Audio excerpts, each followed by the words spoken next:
सुप्रभात बाल मित्रों, आज 3 मई है और अभ्युदयवाणी की रेलगाड़ी एक बार फिर से आपको ले चलने के लिए तैयार है। आपके दोस्त और हमसफर प्रेम वर्मा के साथ आज के रोमांचक, ज्ञानवर्धक और नैतिक शिक्षा से भरपूर एक अद्भुत यात्रा में, जहां हम नए विचारों से प्रेरित होंगे, नई जानकारी हासिल करेंगे और जीवन के मूल्यों को समझेंगे। तो आइए इस सफर की शुरुआत करते हैं आज के प्रेरणादायक विचार से। सत्य और संघर्ष का मार्ग ही सफलता तक ले जाता है। The path of truth and struggle leads to success. सत्य वह आधार है जो हमें नैतिक रूप से मजबूत बनाता है, चाहे परिस्थितियां कितनी भी कठिन हो।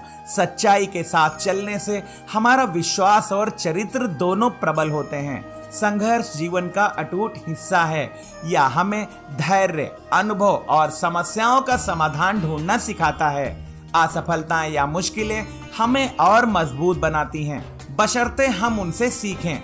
सफलता पाने के लिए ईमानदारी और मेहनत के रास्ते को अपनाएं। कठिनाइयों से डरे नहीं, बल्कि उन्हें सीखने का अवसर समझें।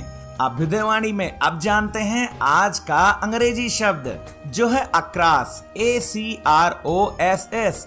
अक्रॉस का अर्थ होता है आर पार या सभी जगह। उदाहरण के लिए, this festival is celebrated across India.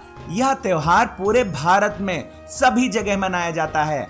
आगे बढ़ते हैं इस सफर में और आनंद लेते हैं आज की पहेली का। सोने को पलंग नहीं, ना ही महल बनाए, 1 रुपया पास ना, फिर भी राजा कहलाए। इस पहेली का जवाब है शेर। अब अगला स्टेशन है आज का इतिहास। इतिहास हमें अतीत से सीखने और वर्तमान को बेहतर बनाने का मौका देता है। आइए इतिहास के पन्नों में आज 3 मई की कुछ प्रमुख घटनाओं पर नजर डालें। 3 मई सन 1791 में पोलैंड में यूरोप का पहला आधुनिक संविधान अपनाया गया।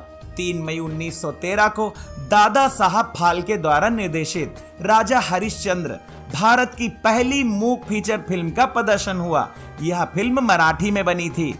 3 मई 1939 को नेताजी सुभाष चंद्र बोस ने ऑल इंडिया फॉरवर्ड ब्लॉक की स्थापना उत्तर प्रदेश के मकरौर, उन्नाव में की थी। यह कदम उन्होंने कांग्रेस के नेतृत्व के मतभेदों के बाद उठाया था। 3 मई 1991 को नामीबिया की राजधानी विंडहोक में यूनेस्को द्वारा आयोजित सम्मेलन में विंडहोक घोषणा पत्र अपनाया गया। इसने स्वतंत्र, निष्पक्ष और बहुलवादी मीडिया की वकालत की, जो विश्व प्रेस स्वतंत्रता दिवस की आधारशिला बना। 1993 में आज ही संयुक्त राष्ट्र महासभा ने 3 मई को विश्व प्रेस स्वतंत्रता दिवस के रूप में मनाने का निर्णय लिया। अभ्युदयवाणी की अगली कड़ी प्रेरक व्यक्तित्व में आज हम जानेंगे सत्य और धर्म की मिसाल, राजा हरिश्चंद्र के बारे में। राजा हरिश्चंद्र प्राचीन भारतीय इतिहास और पौराणिक कथाओं में एक आदर्श चरित्र हैं, जो सत्य, धर्म और कर्तव्य निष्ठा के लिए प्रसिद्ध हैं। वह सूर्यवंशीय राजा थे और अयोध्या के शासक माने जाते हैं। उनकी कथा मुख्य रूप से मार्कंडेय पुराण, महाभारत और अन्य ग्रंथों में वर्णित है। कहानी के अनुसार ऋषि विश्वामित्र ने उनकी सत्य निष्ठा की परीक्षा लेने के लिए उनसे उनका राज्य दान में मांगा। राजा हरिश्चंद्र ने बिना हिचक अपना सब कुछ दान कर दिया, लेकिन ऋषि के अतिरिक्त शुल्क के कारण उन्हें अपनी पत्नी तारामती और पुत्र रोहिताश्व के साथ काशी में निर्वासित जीवन बिताना पड़ा। वहां उन्होंने शमशान की भूमि पर काम किया। तारामती को दासी बनना पड़ा और रोहिताश्व की मृत्यु हो गई। इन संकटों के बावजूद हरिश्चंद्र ने सत्य का साथ नहीं छोड़ा। अंततः देवताओं ने उनकी परीक्षा पूरी की और उनका राज्य, परिवार और गौरव वापस लौटा दिया। यह कथा भारतीय संस्कृति में नैतिकता का प्रतीक है। आधुनिक युग में दादा साहब फाल्के ने 1913 में राजा हरिश्चंद्र पर भारत की पहली फीचर फिल्म बनाकर उनकी विरासत को और अमर कर दिया। आज भी उनकी कहानी सत्य और धर्म की जीत का प्रतीक है। अभ्युदयवाणी के दैनिक विशेष में अब हम जानेंगे 3 मई को मनाए जाने वाले विश्व प्रेस स्वतंत्रता दिवस के बारे में। विश्व प्रेस स्वतंत्रता दिवस प्रतिवर्ष 3 मई को मनाया जाता है। यह दिवस लोकतंत्र की रीढ़ मानी जाने वाली मीडिया की स्वतंत्रता के महत्व को रेखांकित करने और पत्रकारों के अधिकारों की रक्षा के प्रति वैश्विक जागरूकता बढ़ाने के लिए समर्पित है। इस दिवस की नींव 1991 में रखी गई, जब नामीबिया की राजधानी विंडहॉक में यूनेस्को द्वारा आयोजित एक सम्मेलन में विंडहॉक घोषणा पत्र अपनाया गया। इस घोषणा पत्र ने स्वतंत्र, निष्पक्ष और बहुलवादी मीडिया की आवश्यकता पर जोर दिया। 1993 में संयुक्त राष्ट्र महासभा ने 3 मई को विश्व प्रेस स्वतंत्रता दिवस के रूप में मनाने की औपचारिक घोषणा की। प्रेस स्वतंत्रता लोकतंत्र का चौथा स्तंभ है। यह सरकारों और संस्थाओं को जवाबदेह ठहराती है, भ्रष्टाचार उजागर करती है और जनता को तथ्यपूर्ण सूचना देकर समाज को सशक्त बनाती है। आज भी दुनिया के कई हिस्सों में पत्रकारों को धमकियां, गिरफ्तारी और हिंसा का सामना करना पड़ता है। यह दिवस इन चुनौतियों के प्रति सामूहिक चेतना जगाता है और मीडिया की नैतिकता और स्वायत्तता को मजबूती देने का आह्वान करता है। प्रेस स्वतंत्रता दिवस हमें यह याद दिलाता है कि सत्य की आवाज को दबाने का प्रयास समाज की प्रगति में बाधक है। यह दिन सभी नागरिकों से अपील करता है कि वे मीडिया की स्वतंत्रता के लिए संघर्षरत पत्रकारों के साथ एकजुटता दिखाएं और सूचना के अधिकार को सर्वोपरि रखें।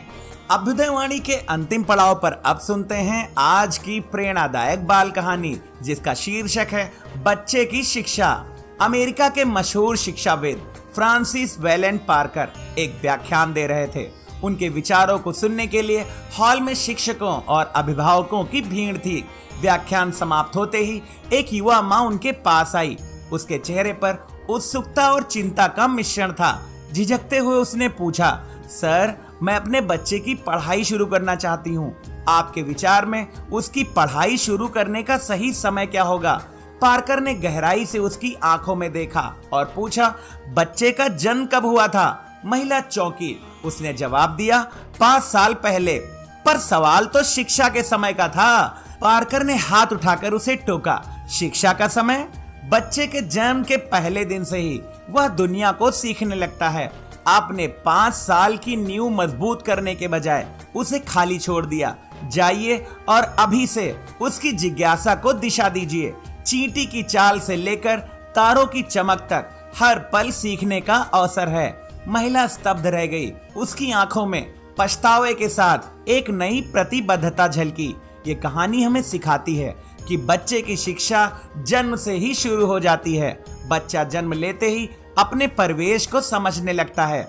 उसकी भावनात्मक, सामाजिक और बौद्धिक नींव पहले 5 वर्षों में ही पड़ती है। शिक्षा का अर्थ सिर्फ स्कूल या किताबें नहीं, बल्कि दैनिक अनुभवों का सीखना भी है।